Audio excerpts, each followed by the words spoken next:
and cabinet system, which is also called the Westminster model. Okay, and it is now the author claims that the Westminster model can be used to run the country undemocratically. On page, I think this is on page 4, where this claim is made. This question mark is raised that can the Westminster model, as it is applicable in Canada and countries like India, can it be used to rule undemocratically? And the contrast is made with the presidential model, which is used in USA. Remember, we are a class on comparative politics. I'm not looking at your messages on your WhatsApp or on your Google Meet. I'm toggling between windows. In fact, I'm not toggling. I am on another window. So if there is anything that you want to say, you will have to switch on your mics and say it. Okay. So please remember again, I am contextualizing the discussion. We are discussing the Canadian model as a part of our course on comparative politics. Therefore, it is important to identify critically the features of the Canadian model. What is, after all, what is the what is comparative analysis all about? Comparative analysis cannot be a standalone analysis. It is an analysis of two political systems. It is a comparison of two political systems. And in this reading, we have a comparison between USA and Canada, which are distinct political systems. USA is a presidential democracy, whereas Canada is a parliamentary democracy. So the question being raised here is, the question being raised here is, just a minute, give me a minute, whether democratic, parliamentary democratic countries can be undemocratic in their use of the system. Okay, so let's look at what the main arguments are. So the critique is of the Westminster model, which is, everybody knows, a product of 19th century England, and which is not a democratic constitution, the author says, but an oligarchic one. Why is it called an oligarchic model? This is a new, I mean, these kind of discussions are unique in the context of parliamentary democracy, especially to us who live in a parliamentary democracy. This comes as a surprise, doesn't it? Can I have a response from the girls, or does it have to be a monologue? Why is it being called an oligarchic system? Why is the Westminster model being called an oligarchic system? Any responses? A small group of people like Ma'am, because control the whole country. Well, it is being said that the involved in center of, policy yeah, the center making. of authority in the system is the legislature, which is of the nature of an oligarchy. An oligarchy is a system in which a small group of people exercise power. Remember, in the comparative perspective, we are looking for variables for study.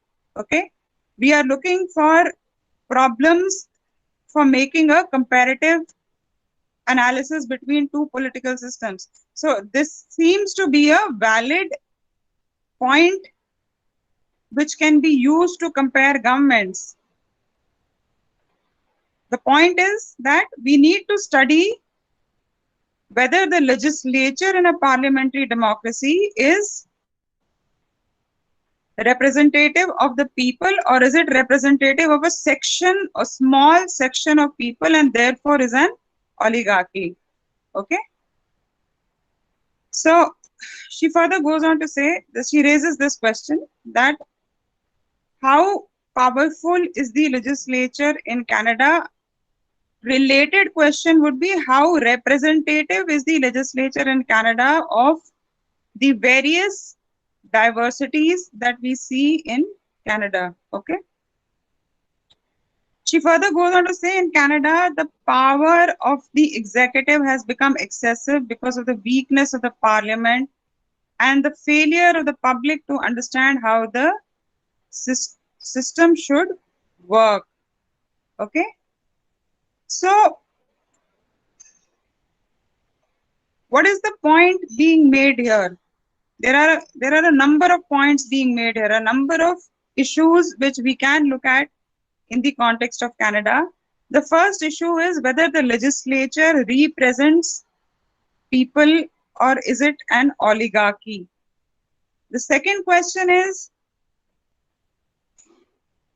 what are the weaknesses of the parliament in Canada, or how, and a related question is, how aware is the public in Canada of how the system works?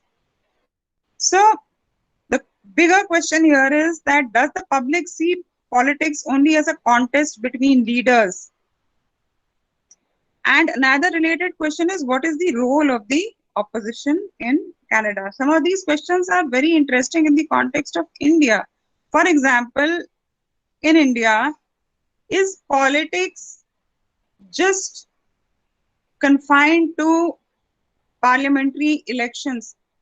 It does seem like that. It does seem that the entire country awakens to politics only when we have elections around the corner. Okay. And who is winning? The biggest question is, who is winning the maximum votes and who is forming the government in India, correspondingly in Canada. Whereas in a democracy, the more important question should be people's participation, should be whether the system is resolving the issues of the people. Okay. So, what else is she saying about Canada? She's saying that there is a written constitution in Canada, there is separation of powers. So, and she says that one of the reasons why she's saying that there is a condition of oligarchy rather than parliamentary democracy in Canada, one of the reasons that she accounts for is that the majority government has disproportionate control over the operations of the House of Commons, which is the directly elected House of Parliament in Canada. Okay. Then she's also raising the question of what is political accountability, going further to say that no prime minister will drop a minister because that comes across as a sign of weakness.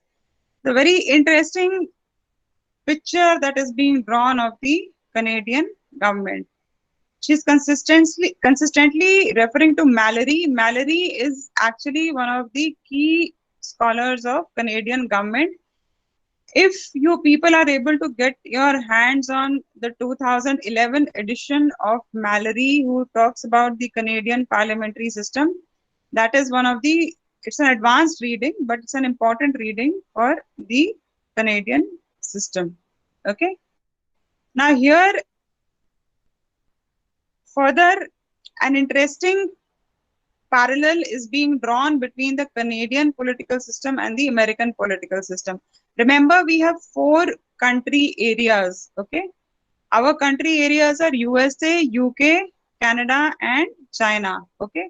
We are actually not really comparing India and Canada, but initially I thought it's good if we can look at the Canadian political system in the context of India, because the Indian political system is very familiar to us, and also both are parliamentary democracies.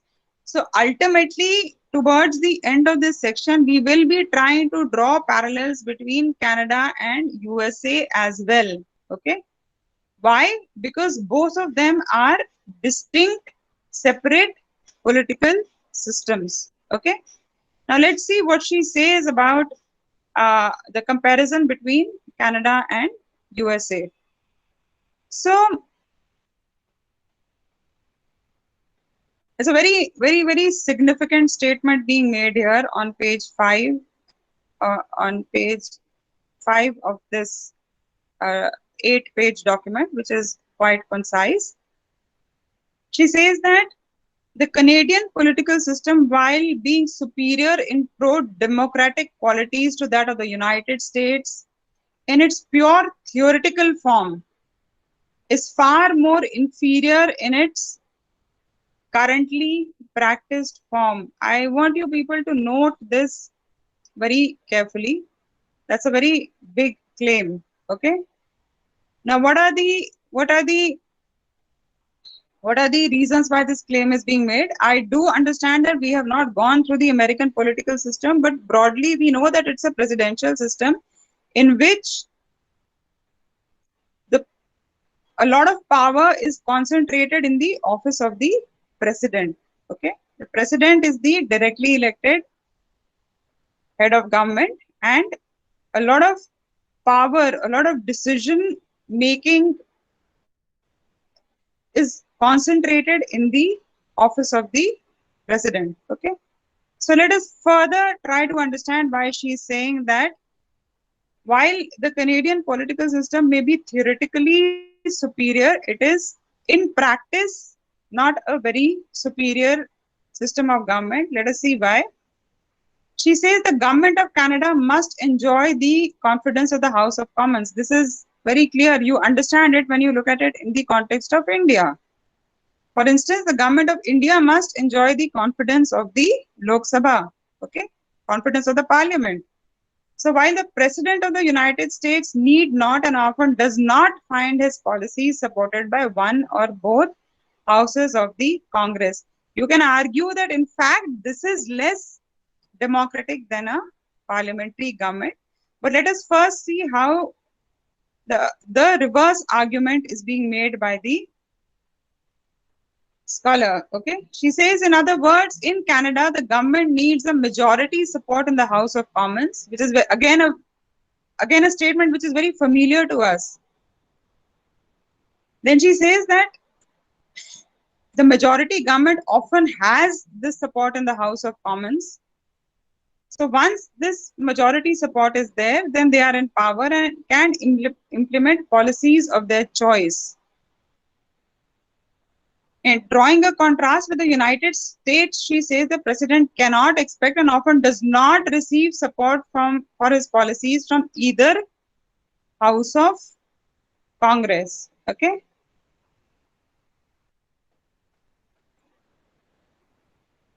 She's immediately making another important point. She's saying that the members of the House of Commons in Canada cannot control the legislative policies of their parties in their caucuses. The distinction between executive and legislative power has entirely disappeared. What does this mean?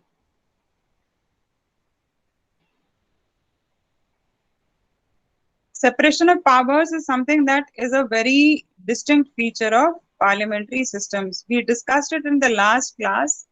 The structure that is practiced, the structure that is existing in Canada is very close to the structure that we have in India, and we have the phenomena of a political executive in Canada as well. Do all of you remember the PDFs that had been shared and the diagrams that had been discussed? It was very clear there that there is a political executive. However, the scholar is making a very strong claim. She says that the separation of powers between the executive and legislative power has totally disappeared. Why has it disappeared? Because there is delegated law-making powers to the executive. This is very interesting. I mean, if true, this is a very interesting statement. Okay. both we will examine this. We will examine every statement that we are making here. I hope one of you is taking down key points that we are discussing today, so that we can continue to discuss these points in our coming classes. The point that is being made here is that is there so much delegation of legislative powers to the executive that the distinction between executive and legislative powers has totally disappeared. Then she says that both the legislative and executive functions are exercised by the leader of the majority party, that is the prime minister. Remember, we also discuss this situation in context of India, where we call the prime minister the first amongst equals, or the principle of primus inter pares. I hope all of you are aware of this. Okay, where the prime minister is called the first among equals, but she goes on to say, this scholar is going on to say that the leader of the majority party in Canada is actually achieving a status larger than life, is exercising both legislative and executive functions, and is supported by an inner group which is passed over by the parliament also, parliament consisting of the Senate and the House of Commons. So in a way, she's saying that the prime minister and his council of ministers, his cabinet, sorry, not council, even in India, we have the phenomena of a cabinet. So she says even in Canada, the prime minister and the cabinet is achieving larger than life powers and very often bypasses systems of parliament to actually make and implement policy. Okay, so in the next few lines, she is saying there is a concentration of powers in the hands of the governing party and their executives. By governing party and their executive is meant the party in power and the cabinet, which is heading ministries. Okay. She says that in Canada, prime ministers and premiers are usually unwilling to grant autonomy competing and to fund competing advice in legislation and policy making. Very strong statement coming. As a result, in Canada, for many years, governments and their public service institutions had analytic capabilities rivaled only by the largest business firms and associations, and to a lesser extent, labor organizations. This led to patterns of closed sectoral bargaining relationships between major government, business, and labor actors not subject to great public scrutiny. Basically, meaning that policy making is done in consultation with a small group which is not subject to great public scrutiny. After all, what is the most important feature of a democratic polity? What would be the most important feature of a democratic polity? Uh, can somebody tell me? Can somebody tell me? Can somebody please tell me what is the most significant feature of a democratic policy, of a democratic polity? Ma'am, liberty, equality, and Can't adult hear you. franchise. Not audible. Can you speak loudly, please? Ma'am, liberty, equality, and adult franchise. I can't hear you. Well, let me come in since I'm going to be toggling between windows in another 5 minutes. Let me finish this. One of the most important features of a democratic polity is the ability of the public to scrutinize government policies, to question, to hold up government policies to scrutiny. Now, if she is saying that this in itself is not existent in Canada, then one needs to look at how the political system is playing up. Okay. So, what is being said on page number 6 is that ministerial and official intergovernmental committees are instruments of the executive branch of each government, work in camera without direct scrutiny of legislatures and the public. So basically, a question is being raised on the working of the government, which says that executive branches of the government are not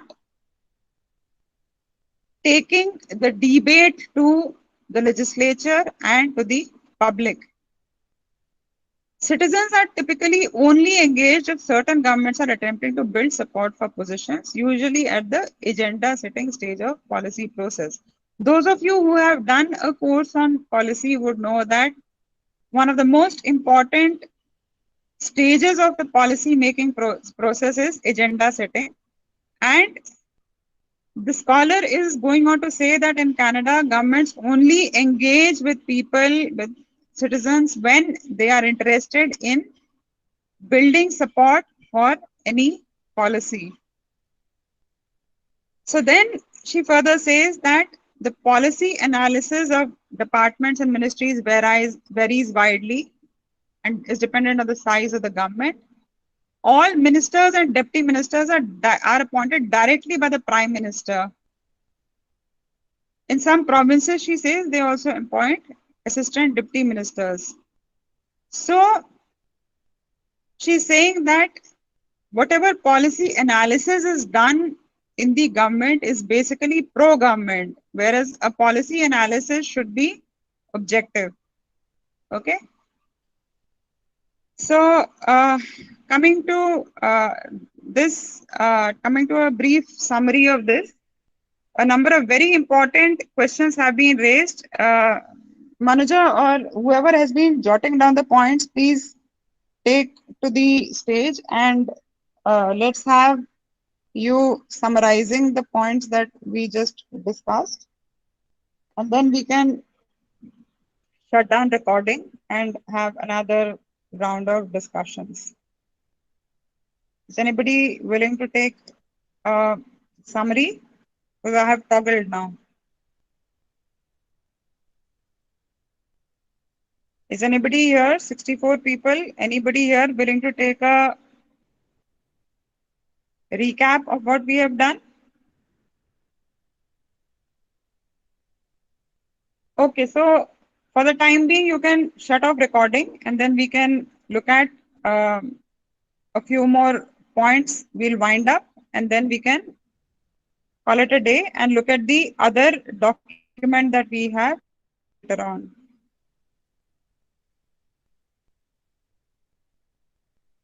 Can you please shut down recording? Priti?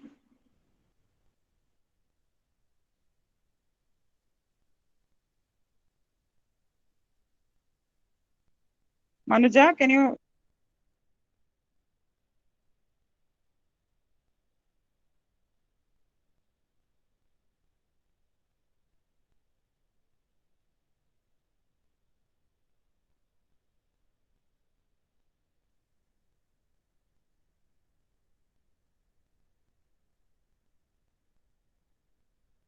Got logged out.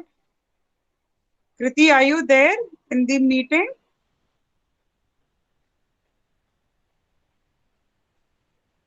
Manuja, can you respond?